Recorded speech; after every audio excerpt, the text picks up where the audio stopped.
Assalamualaikum warahmatullahi wabarakatuh. Nama saya Muhammad Faiz Rudi Susanto dari kelas 11 MIPA 2 nomor absen 20. Di sini saya akan menjelaskan tentang proses mekanisme penghantaran impuls syaraf. Sebelumnya kita harus tahu dulu yaitu pengertian dan fungsi sistem syaraf. Sistem syaraf merupakan sistem yang menyebabkan manusia dapat melakukan berbagai aktivitas seperti bekerja, berkomunikasi, makan, tertawa, berlari, duduk, dan melakukan sejumlah kegiatan lainnya yang berlangsung secara harmonis. Bahkan ketika sedang tidur pun, sistem syaraf tetap bekerja agar denyut jantung terus berdetak dan paru-paru terus bernafas.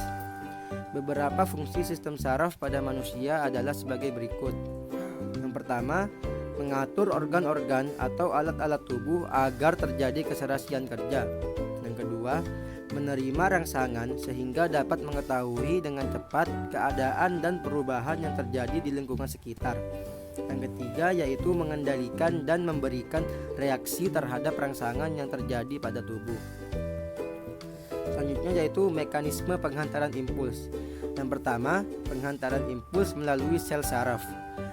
Impuls syaraf atau rangsang saraf adalah pesan saraf yang dialirkan sepanjang akson dalam bentuk gelombang listrik. Jika sebuah saraf tidak menghantarkan impuls, maka serabut saraf tersebut dalam keadaan istirahat.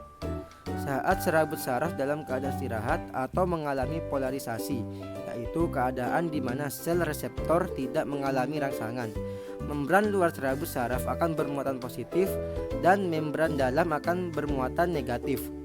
Perbedaan muatan terjadi karena mekanisme pompa kalium natrium atau transport aktif, di mana konsentrasi Na+ di luar membran akson neuron lebih tinggi dan konsentrasi ion K+ di dalam membran lebih besar daripada di luar membran.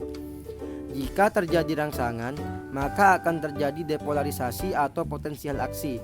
Rangsangan ini akan menyebabkan permeabilitas membran plasma terhadap ion A+ meningkat, sehingga ion Na+ berdifusi ke dalam membran dan ion K+ segera berdifusi keluar membran. Keadaan transport aktif tersebut akan menimbulkan aliran listrik di antara daerah yang mengalami polarisasi dengan daerah yang mengalami depolarisasi. Arus listrik tersebut menyebabkan depolarisasi di daerah di sebelahnya. Perubahan potensial sepanjang serabut saraf itu disebut dengan impuls syaraf. Setelah impuls disampaikan, bagian yang mengalami depolarisasi akan istirahat dan tidak akan ada impuls. Waktu istirahat untuk pemulihan disebut dengan fase refraktori atau undershoot. Itulah mekanisme penghantaran impuls melalui sel saraf. Yang kedua yaitu mekanisme penghantaran impuls melalui sinapsis. Sinapsis adalah titik temu antara terminal akson salah satu neuron dengan neuron lain. Arah perambatan dari sinapsis sangat khas, yaitu hanya terjadi dalam satu arah. Apabila impuls sampai pada tombol sinapsis, segera neuron akan mengirimkan neurotransmitter. Selanjutnya, neurotransmitter akan dibawa oleh vesikula sinapsis menuju membran prasinapsis.